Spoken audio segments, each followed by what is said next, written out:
que mudou como rotina, como dia a dia? A gente tem uma rotina que é muito determinada pelo tamanho, pela repercussão, pela importância do fato que a gente está noticiando, né? E como a Copa do Mundo, que naturalmente já é um fato de grande repercussão, é no Brasil, quer dizer, multiplica por 4, 5, 6 esta relevância, porque ela é um fato que vai além do futebol.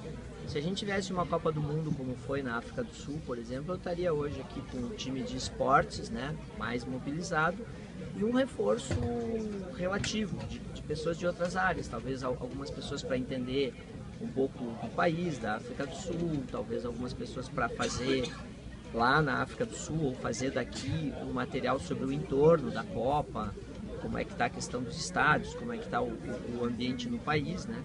Mas como a Copa é no Brasil e ainda tem um conjunto de 5 jogos em Porto Alegre, aí a gente praticamente virou do avesso a redação, né? A gente tem a editoria de Copa, vamos dizer assim, ela é quase, sei lá, talvez hoje 70%, 80% da redação, e ela está empenhada em noticiar não um fato futebolístico que acontece dentro do campo, quem é que ganha, quem é que perde, quem é que isso, quem é que aquilo.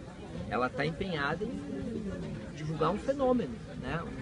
Um evento que está mobilizando o país, que tem toda uma questão polêmica em cima de vale não vale, que tem toda a discussão das obras, que tem toda a discussão dos gastos, que tem toda a discussão do uso da Copa como um fator de ganho político, eleitoral, né? Então é muito grande o fenômeno, é muito complexo, e quanto mais complexo, mais gente, mais pessoas com determinadas especializações a gente tem que mobilizar. Complexidade, porque uma obra se mistura com a outra, mas a gente conseguiu fatiar em 20, né?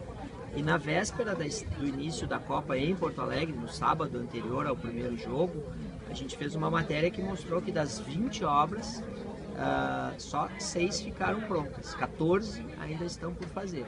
E algumas, como a duplicação da Avenida Tronco, estão assim, no embrião, praticamente não existe como obra. 1, 2 e já! E a Espanha eliminada na Copa e o Diego... E a Espanha eliminada da Copa e o Diego Costa tava de brincadeira, né? Olha só, tá aqui a foto do diálogo dele com o Scolari. Ele tava brincando, na verdade, foi uma sacanagem dele. Enfim, já passou. Tchau, Diego Costa. Eu acho que vendo ontem, por exemplo, que foi o jogo Holanda e Austrália, que eu acho que foi o que mais, foi o nosso segundo jogo, mas foi o que mais gerou comoção aqui, né?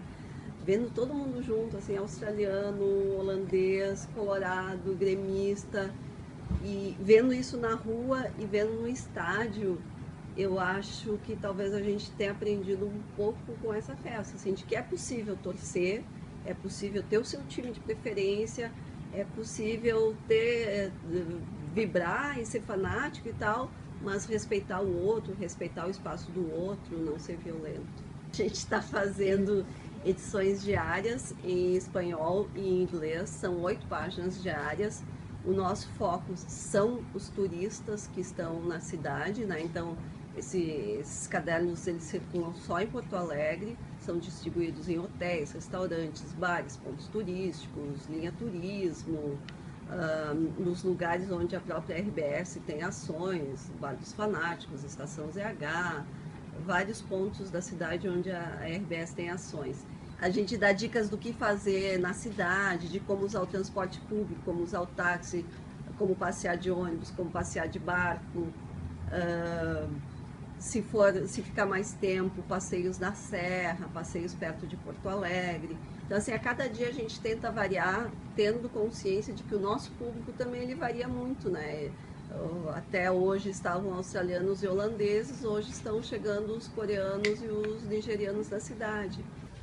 Bom, a gente tem um editor responsável por toda a cobertura da Copa, tanto no papel quanto no digital, que é o Rodrigo Miesel, e a gente tem uma equipe muito grande mesmo, envolvida com essa cobertura em todos os lugares que a Zero Hora sai. Então, a gente tem uma equipe que está produzindo, que está na rua, que está acompanhando fotógrafos que estão acompanhando a seleção, repórteres que estão acompanhando a seleção, que estão em outras cidades onde estão acontecendo os jogos, e aqui em Porto Alegre também. A gente publica, esses repórteres e fotógrafos mandam o conteúdo aqui para a redação da Zero Hora, E a gente tem uma equipe aqui que recebe esse conteúdo, coloca no site, também coloca nas redes sociais.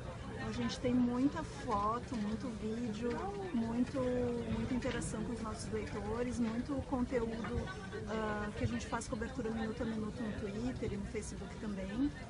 E a gente tem o minuto a minuto com a narração dos jogos, como a gente também tem durante o ano com o Grêmio e Inter, mas agora a gente tem de todos os jogos da Copa no site e esse produto tem bastante audiência, principalmente nos dias de semana, quando o pessoal está trabalhando e não pode assistir os jogos na TV, então o pessoal fica no trabalho ou assistindo a aula e, na verdade, acompanhando a nossa cobertura assim, de cantinho pelo celular, pelo tablet ou pelo computador.